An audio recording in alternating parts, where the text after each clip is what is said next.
오늘 어린이날이고요. 이제 가정의 달, 꼭 가정의 달만은 아니겠죠. 특별히 가정의 달을 통해서 저와 여러분의 가정이 천국 가정이 되기를 주의 이름으로 축원합니다. 하나님이 직접 만드신 기관 혹은 조직이 두 가지가 있습니다. 바로 가정과 교회입니다. 에덴 동산에서 가정을 만드시고 마가다락방에서 교회를 직접 만드셨어요. 그래서 여러분은 이 세상에 살면서 다른 것에는 실패하더라도 가정과 교회에서만큼은 꼭 성공하시기를 주의 이름으로 축복합니다. 믿지 않은 사람도 가정의 가치는 절대적이죠. 그 EBS를 보면은 그 아빠 찾아 산말리라는 프로가 있어요. 우연히 어제도 봤는데 그 가난한 나라의 아빠들이 이제 우리나라에 와가지고 코리안 드림 그거를 꿈꾸면서 이제 처자식에게 돈을 보내고 있지 않습니까? 그래서 이제 그런 것들을 이제 감동적으로 그 방송국에서 이쪽에 아버지의 이제 살고 있는 모습을 보여주고 또 그 자기 고국의 상황 이런 걸 보여줘서 이제 항공편을 이제 보태주는 거예요. 그래가지고 이제 그 가족들이 와서 아빠를 만나는 그거 볼 때마다 참 감동이 있어요. 그래서 어제도 제가 잠깐 보니까 우간다에 있는 아빠가 여기 와서 공부하면서 일을 하는데 우간다에는 이제 아내하고 두 딸이 있는 거예요. 그래서 3년을 못 만나는데 그런데 이제 만나게 하면서 굉장히 그 감동이 있는 모습들을 보여주는데 그때 그 우간다 아빠가 그 영상에서 그런 얘기 하더라고요. 자기 그 딸들을 이렇게 그리워하면서 이 가정이야말로 내가 살아가는 이유입니다. 그렇게 얘기를 합니다. 그렇죠. 우리의 가정이, 우리의 가족이 내가 열심히 힘들지만 살아가는 이유다. 근데 우리 예수 믿는 사람은 역시 그것도 이유가 되지만 바로 교회가 우리가 살아가는 이유가 되고 있어요. 교회는 영적인 가족이거든요. 그래서 저는 오늘 이 본문에 보면 사도 바울이 정말 행복한 가정, 또 하나님이 복 주시는 가정의 진정한 비결에 대해서 말씀하고 있어요. 그 가장 간단한 비결이 뭐냐? 바로 성령 충만이라는 겁니다. 따라합시다. 성령 충만. 우리 에베소서 5장 18절 한번 읽어봅니다. 시작. 술 취하지 말라. 이는 방탕한 것이니 오직 성령으로 충만함을 받으라. 술 취하지 말라. 이게 뭡니까? 술 마시지 말라는 의미보다 세상에 취하지 마라. 오직 성령의 충만을 받아라. 이렇게 성령 충만, 즉 영적인 가치를 첫 번째에 놓으라 이렇게 말씀하시면서 그러면서 그 다음에 이제 남편 얘기, 또 자녀 얘기, 부모 얘기 그리고 사회생활에서의 그 당시에는 이제 종과 상전이죠. 즉 주종 관계를 얘기를 합니다. 그러면서 마무리를 이제 에베소서 6장에 또 영적 차원을 얘기를 해요. 그래서 이 에베소서 5장 18절에 성령 충만 받으라 하고는 5장 22절부터 6장 9절까지 우리들의 삶의 모든 관계를 특히 가정을 중심으로 얘기를 하다가 에베소서 6장 10절 이후에 다시 이렇게 얘기합니다. 우리 한번 읽어봅니다. 끝으로 너희가 주 안에서와 그 힘의 능력으로 강건해지고 마귀의 관계를 능히 대적하기 위하여 하나님의 전신갑주를 입으라. 우리의 씨름은 혈과 육을 상대하는 것이 아니요 통치자들과 권세들과 이 어둠의 세상 주관자들과 하늘에 있는 악의 영들을 상대함이라. 끝으로 그랬어요. 끝으로. 그러면서 주 안에서와 그 힘의 능력으로 우리 주님의 능력이 뭐예요? 성령이죠. 성령의 능력으로 하나님의 전신갑주를 입으라. 그러면서 영적인 싸움, 그 배후에 있는 마귀를 싸워 이겨라. 그래서 성령 충만으로 시작해서 전신갑주를 끝납니다. 따라합시다. 성령 충만, 전신갑주. 이게 다 영적인 차원이잖아요. 그래서 이 성령 충만과 하나님의 전신갑주 그 사이에 우리의 가정이 있고 부모가 있고 자녀가 있고 그 다음에 사회생활이 있다는 거예요. 다시 말해서 저와 여러분은 그 배후의 영적인 싸움에서의 승리로 우리 개인이 살고 가정이 살고 교회가 살고 또 우리의 사회가 하나님의 나라가 될 수가 있다. 아멘입니까? 모든 우리의 삶의 관계는 바로 영혼이 잘 돼야 된다. 영혼이 잘 된 같이 범사가 잘 되고 강건한다. 그래서 예수님이 모든 율법과 선지자의 강령, 다시 말해서 성경 전체의 핵심을 얘기할 때에 바로 마태복음 22장 우리가 너무나도 잘 아는 37절에서 40절의 말씀입니다. 다 같이 하시겠습니다. 시작. 예수께서 이르시되 내 마음을 다하고 목숨을 다하고 뜻을 다하여 주 너의 하나님을 사랑하라 하셨으니 이것이 크고 첫째 되는 계명이요 둘째도 그와 같으니 내 이웃을 내 자신같이 사랑하라 하셨으니 이 두 계명이 온 율법과 선지자의 강령이니라. 마음을 다하여 목숨을 다하여 뜻을 다하여 하나님을 사랑하라. 하나님을 사랑하라. 시작. 하나님을 사랑하라. 그게 성령 충만이에요. 하나님과의 관계가 확실하면 그러면 우리가 뭐예요? 이웃과의 관계, 수평적 관계가 다 좋아진다.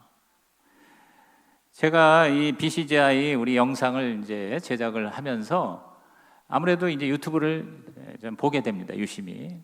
참 좋은 내용들이 참 많아요. 뭐 개인의 행복이라든가 또 뭐 돈 잘 버는 방법이라든가 뭐 또 자기 관리라든가 힐링이라든가 뭐 많아요. 뭐 가정의 행복에 대한 비결에 대해서도 뭐 이 사람 저 사람 많이 나와요. 뭐 굉장히 조회수가 많은 인기 있는 영상을 보기도 합니다. 뭐 스님이 와서 얘기하는 것도 뭐 굉장히 많이 사람들이 보고 그래요. 근데 이걸 보면서 저는 그런 생각을 했어요. 근본적인 해결책이 없어요. 그냥 반창고 붙이는 정도예요. 여러분, 저와 여러분의 인생의 모든 궁극적인 문제의 근본 해결책은 하나님을 만나는 거예요. 그리고 그 하나님의 도움을 받는 거예요. 하나님하고 관계가 좋으면 신통하면 모든 인간관계, 물통, 육통, 인통, 만사형통한다는 그 말이에요. 그러므로 저와 여러분이 이 가정의 달, 특히 오늘 어린이 주일을 맞이해서 더욱더 우리는 하나님께 우리의 가정을 맡기는 삶을 사시기를 주님의 이름으로 축원합니다. 그럼 그런 삶이 어떻게 가능하냐? 우선 자녀 입장에서 좋은 자녀가 되는 길은 뭐냐? 부모와의 관계가 좋아야 되는데 부모에게 두 가지 단어를 마음에 새기세요. 순종과 공경. 시작. 순종과 공경입니다. 자, 6장 1절에 뭐라고 그랬어요? 자녀들아, 주 안에서 너희 부모에게 뭐하라? 순종하라. 이것이 옳으니라 그랬어요. 부모에게 왜 순종해야 되느냐? 이유가 없어요. 옳으니라 그랬어요. 옳으니까 순종하라는 거예요. 이 옳다는 말의 그 어원을 보면 의롭다는 말하고 뜻이 같아요. 다시 말해서 하나님이 의로우신 분이에요. 하나님이 그렇다면 그런 거예요. 그래서 우리는 성경이 그렇다면 그런 거다. 하나님의 뜻이다. 하나님의 뜻이니까 그러니까 옳은 거니까 의로운 거니까 순종하라 그러면 순종하라는 거죠. 이 순종하라는 말을 2절에서 바울은 조금 바꿔서 말합니다. 2절 볼까요? 내 아버지와 어머니를 뭐하라? 공경하라 그랬어요. 공경하라. 이것은 약속에 있는 첫 계명이다. 자, 순종이 행동이라면 공경은 마음가짐이라고 할 수 있죠. 태도라고 할 수 있죠. 그렇죠? 여러분, 이 공경하라는 게 영어 성경에 honor라는 말로 나옵니다. honor your father and mother 그랬어요. 너의 아버지와 어머니를 honor하라. 이게 뭐예요? 영예스럽게, 명예스럽게 하라. 무슨 말입니까? 어떤 사람의 가치를 정확하게 판단해서 그 가치에 합당한 대우를 하라는 거죠. 즉 부모면 부모로서의 합당한 대우를 해라. 스승 합당한 대우를 해라. 대통령 합당한 대우를 하라. 그 말인 겁니다. 합당한 대접을 해주는 거. 이게 바로 명예롭게 하는 거고 공경하는 거죠. 그럼 구체적인 방법이 뭐냐? 아주 간단합니다. 우선 부모에게 감사하는 마음을 갖는 거죠. 아유, 부모가 나한테 해준 게 뭐가 있다고 보통 이렇게 젊은이들이 많이 얘기하는데 참 우리 이 자식들은 부모가 해준 거를 기억을 잘 못해요. 그렇죠? 잘해준 거 다 잊어먹고 못해준 것만 기억하는 그런 이상한 또 버릇이 있는 것 같아요. 나를 낳아주시고 키워주신 것만으로도 이미 많은 희생을 치렀다고 보는 거죠. 제가 일전에도 얘기했지만 우리 부모님은 황해도 연백에서 149대 때 피난 내려오셨어요. 교동에 좀 살다가 거기서 만나서 결혼해서 인천을 거쳐 서울의 마포구 공덕동 115번지에서 저를 낳았어요. 그런데 그 교동에서 인천을 올 때 똑딱선이라고 그러는데 난 똑딱선이 어떻게 생긴 배인지 모르겠는데 똑딱선을 타고 왔는데 그때 우리 어머니가 아기를 가졌는데 그 가판에서 있다가 배가 너무 출렁이는 떨어졌어요. 그래가지고 넘어지면서 굴러 떨어지면서 아기를 유산시킨 거예요. 보니까 딸이더래요. 나중에 죽은 아이를 꺼내 보니까 그 꺼낼 때도 그때는 뭐 의료 시설이 없으니까 얼마나 많이 힘들었는지 모른대요. 그런데 그 첫째가 그 딸이 유산을 했기 때문에 내가 생긴 거예요. 그리고 내가 태어난 거예요. 그러니까 오늘 저와 여러분이 이 세상에 내가 태어났다는 것만으로도 그 태어나게 하신 그 부모의 희생과 그 헌신에 그거 하나만으로도 우리는 뭐예요? 감사할 수 있어요. 그렇죠? 그래서 예수 안 믿는 사람도 사실은 그 부모 때문에 내가 이 세상에 존재했기 때문에 그 부모에 대한 공경, 죽은 다음에도 제사를 드리고 심지어는 조상을 숭배까지 하지 않습니까? 그런 걸 우리가 감사하는 마음을 가질 때부터 우리는 이 공경과 순종의 삶을, 그래서 부모와의 좋은 관계를 유지하는 가정이 될 수 있다. 초등학교 1학년 아들이 학교 가기 전에 식탁에다가 어머니께 청구서를 하나 놓고 갔어요. 청구서에 이렇게 보니까 엄마 심부름한 거 1,000원 청구하는 겁니다. 말 잘 들은 거 2,000원, 피아노 연습한 거 3,000원, 공부 열심히 한 거 4,000원, 기타 등등 5,000원, 합계 15,000원 주시오 하고 청구서를 쓰고 갔어요. 돌아와서 보니까 15,000원이 식탁에 있어. 근데 이제는 엄마의 청구서가 올라와 있어요. 엄마의 청구서를 이렇게 보니까 사랑의 전값 0, 옷과 신발 장난감 0, 아침 점심 저녁값 0, 방 사용료 0, 기타 나와주고 지금까지 키워준 거 0, 합계 0원 이렇게 썼어요. 무슨 얘기입니까? 부모의 희생은 값으로 따질 수가 없다는 것이죠. 그걸 우리가 기억하는 것만으로도 저는 부모 효도와 공경이 시작되지 않겠느냐. 여기 부모를 공경하라는 이 10계명에 나와 있잖아요. 10계명의 10개 중에 4개는 하나님과의 관계고 6개가 인간과의 관계예요. 근데 인간과의 관계의 대인계명의 제5계명 첫 번째가 바로 뭐예요? 부모를 공경하라. 그래서 출애굽기 20장 12절에 뭐라고 그랬습니까? 시작. 내 부모를 공경하라. 그리하면 내 하나님 여호와가 내게 준 땅에서 내 생명이 길리라. 부모를 공경하면 내게 준 땅에서 그랬어요.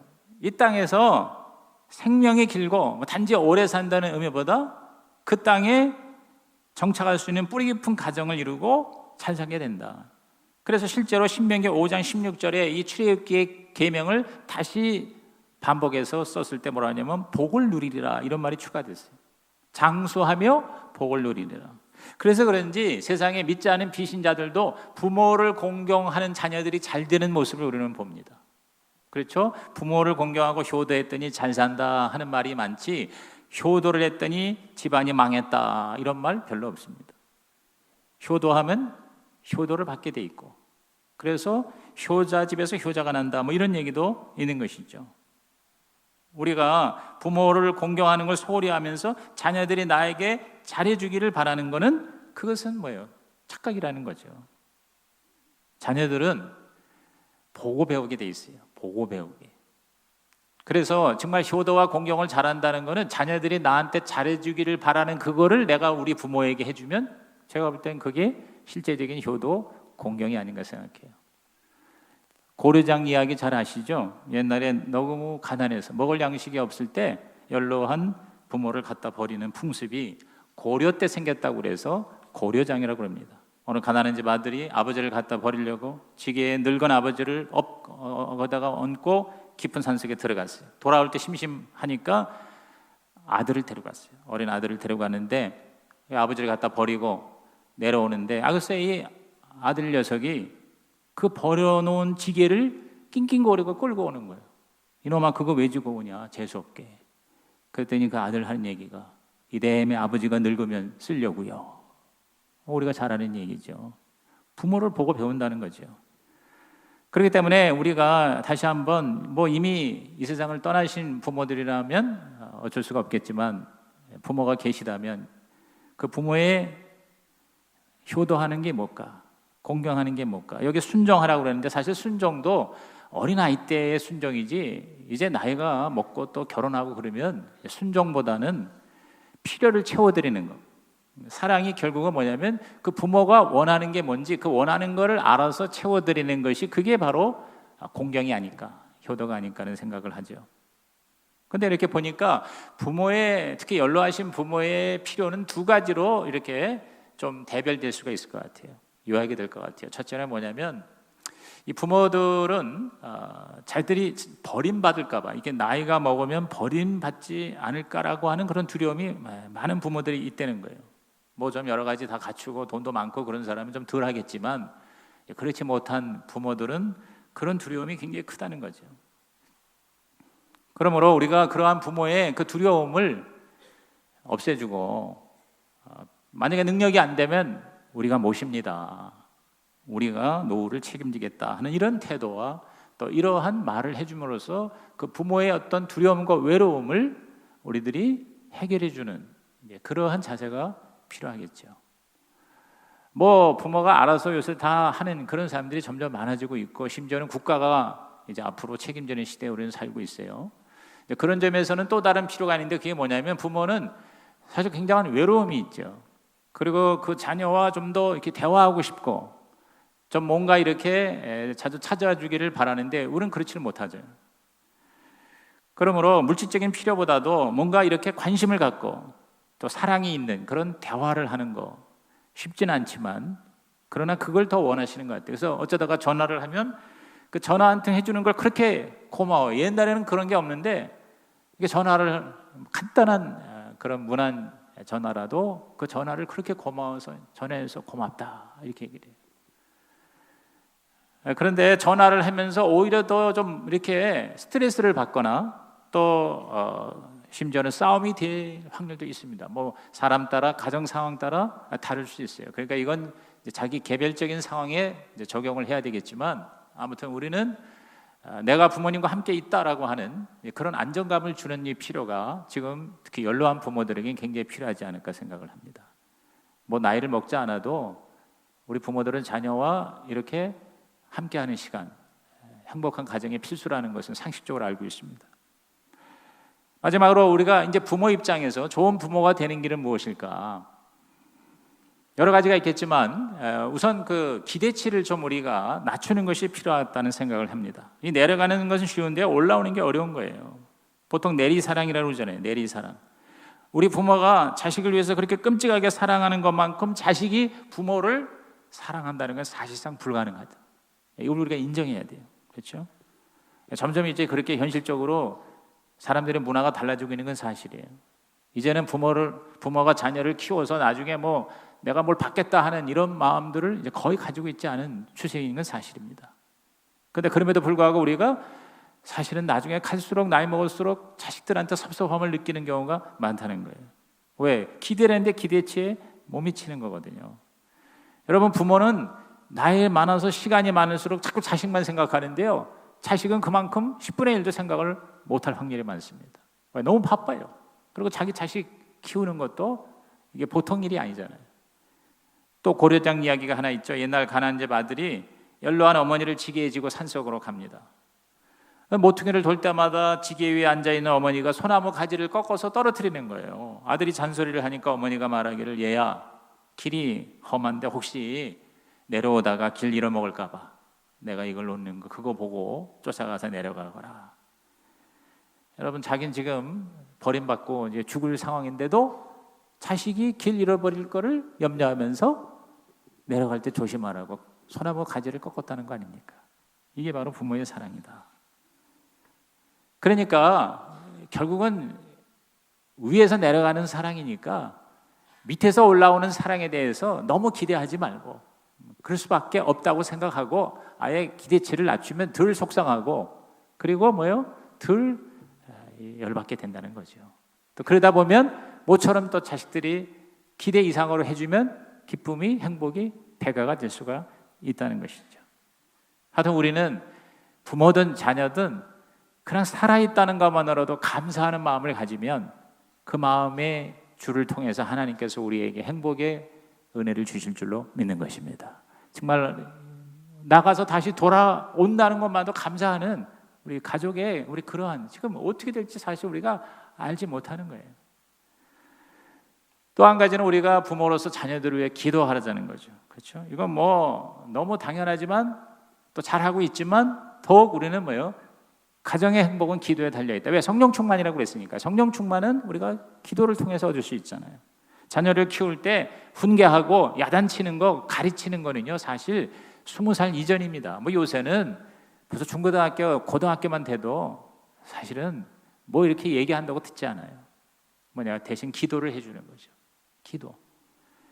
젊은 사람들은 시간이 없기 때문에 기도를 못하고, 또 기도해서 하나님이 복 주신다는 것도 우리 신앙의 1세대에 비해서 잘 알지도 못해요. 그러니까 부모가 해주시는 최고의 사랑은 자녀를 위해서 기도하는 거예요. 기도하면 하나님께서 자녀들을 보호해 주신다. 기도는 그래서 방탄이 되고 방패막이가 되는 거예요. 요새 방탄소년단이라고 BTS가 세상을 주름잡더라고요. 난 그 이유를 알 수 없어. 뭐 때문에 그렇게 전 세계의 젊은이들이 이 BTS를 저렇게 열광하는지.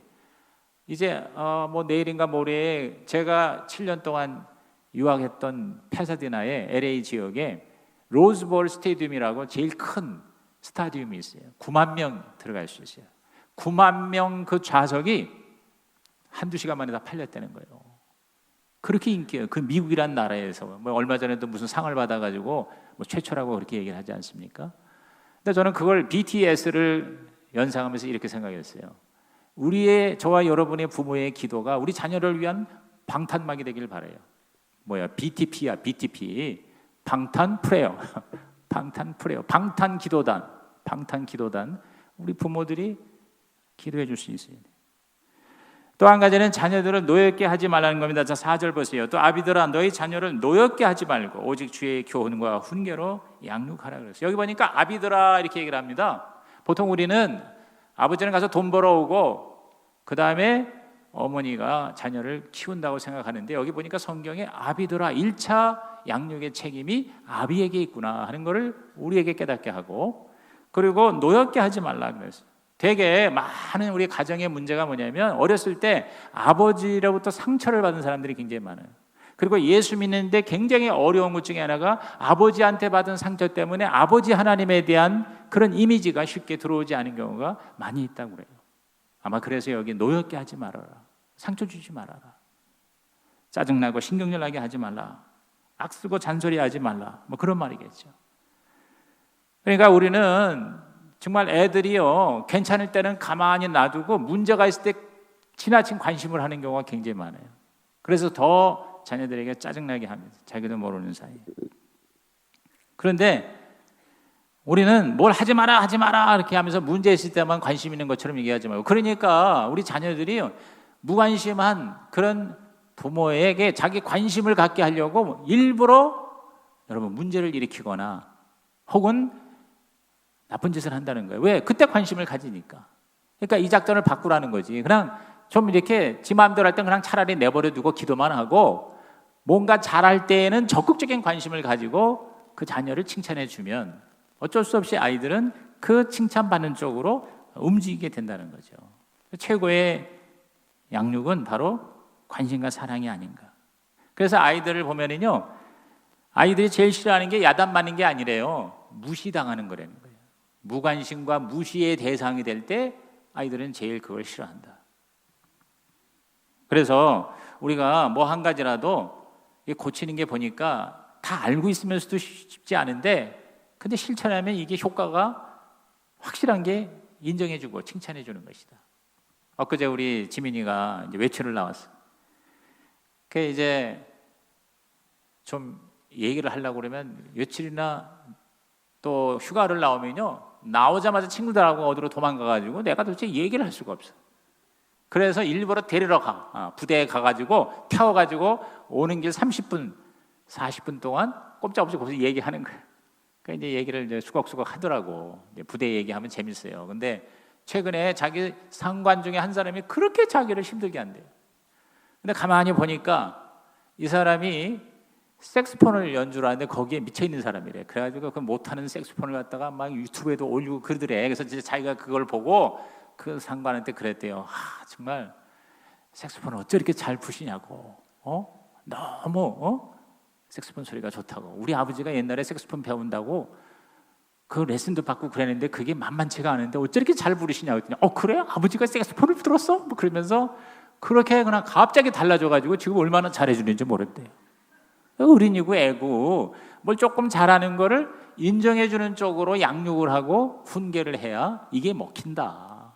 이게 이제 뭐 진리로 우리 원리로 되어 있는데 사실 우리가 이게 쉽지 않아요. 조금 잘할 때 그때 왕창 칭찬을 해주는 이런 부모가 되면 그러면 노엽게 하지 않는 방법 중에 하나가 아닐까 하는 생각을 해보게 되는 거죠. 저는 오늘 이 설교를 준비하면서 이런 생각을 했어요. 아까 그 최영계 목사님 칼럼 여러분 꼭 읽으라고 그랬잖아요.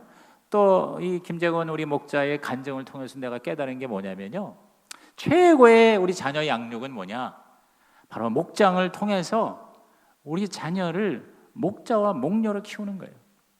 난 그렇게 생각해요. 여러분이 자녀가 지금 어린이 목자가 되고 있다, 여러분 90% 이상 여러분 자녀 양육 끝난 거라고 생각해요. 하나님이 책임져 주십니다. 하나님이 책임져 주십니다. 저는 그걸 믿습니다.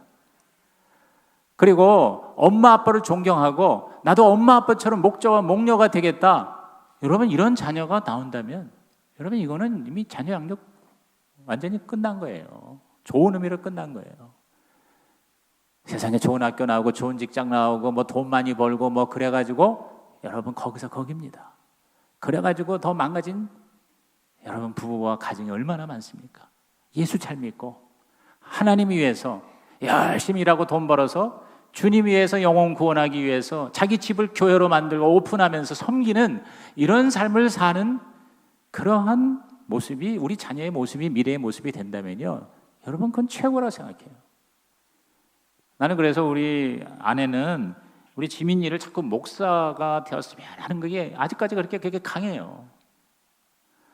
근데 저는 별로 그렇지 않습니다. 하나님이 불러서 목사로 쓰면 오케이, 그럼 가야 된다. 그러나 그때야 그럴 필요 없다. 나 그래서 우리 아들한테 얘기합니다. 하나님이 너 부르시면 목사가 되거라. 그러나 그렇지 않다면 목자 되거라. 목자 되. 나는 걔가 목자 되기를 바래요. 그러면 여러분 목사보다도 훨씬 더 나중에 하나님 앞에 상급 받을 수도 있어요. 자기가 돈 많이 벌어서 그거 써가면서 다른 사람 섬기고 영혼 구원하고 예수님 닮아가고 그러면서 사회에서도 빛과 소금이 된다. 여러분 이것처럼 최고의 양육이 어디 있겠습니까? 아마 여러분은 아직도 특히 목자가 목녀가 아닌 분들, 또 목자 목녀 하면서도 막 힘들어 죽겠다고 하는 분들은 이 말이 여러분 안 들릴지도 몰라요. 그러나 저는 점점 갈수록 그런 확신이 있어요. 왜? 제가 지금 수없이 인터뷰를 하면서 내리는 결론이 그거예요. 여러분 평신도의 최고 가치는 예수의 제자가 되고 주님 나라를 위한 동역자가 되는 거예요. 그리고 자녀를 그렇게 키워나가는 거예요. 여러분 존 웰슬레 목사님이 얘기했습니다. 우리가 하나님 앞에 설 때에 우리는 세 가지 질문을 받을 것이다. 첫째로 너한테 준 시간을 너는 어떻게 썼느냐. 두 번째 너한테 준 물질을 너는 어떻게 썼느냐. 세 번째 너한테 준 자녀를 너는 어떻게 양육하고 관리했느냐. 이렇게 물으실 거라는 거예요. 여러분 유대인이 왜 유대인입니까? 나라 없이 2000년을 지낸 유대 민족이 최고의 엘리트가 되고 노벨상에서 최고로 많고 전 세계에 사실 보이지 않는 곳에 대다수를 잡고 있어요. 미국이란 나라도 사실은 유태인이 잡고 있는 겁니다. 유대 민족과 그리고 이스라엘이 여러분 왜 저렇게 건재합니까? 바로 쉐마입니다. 가정이야. 가정에서 매주 금요일마다 같이 밥을 먹으면서 이스라엘아 들으라. 쉐마 이스라엘. 이게 뭐야? 말씀을 가르치고 같이 나누는 거예요. 목장이에요. 그래서 저는 여러분이 목장이 꼭 아니더라도 여러분의 가정에 가정 예배가 매주마다 여러분 유지만 될 수 있다면요, 하나님이 키워주시는 거예요. 유태인처럼 하나님이 책임져 주실 것입니다. 오늘 저와 여러분의 가정이 진짜 하나님의 에덴 동산에서 만드신 가정 천국이 되기를 주님의 이름으로 축원합니다. 기도하겠습니다. 하나님 아버지, 오늘 말씀 들은 성도들마다 가정에 대해서 확신을 갖게 하시고 성령 충만한 가정의 비전을 갖게 하여 주시옵소서. 예수님의 이름으로 축복하며 기도하옵나이다. 아멘.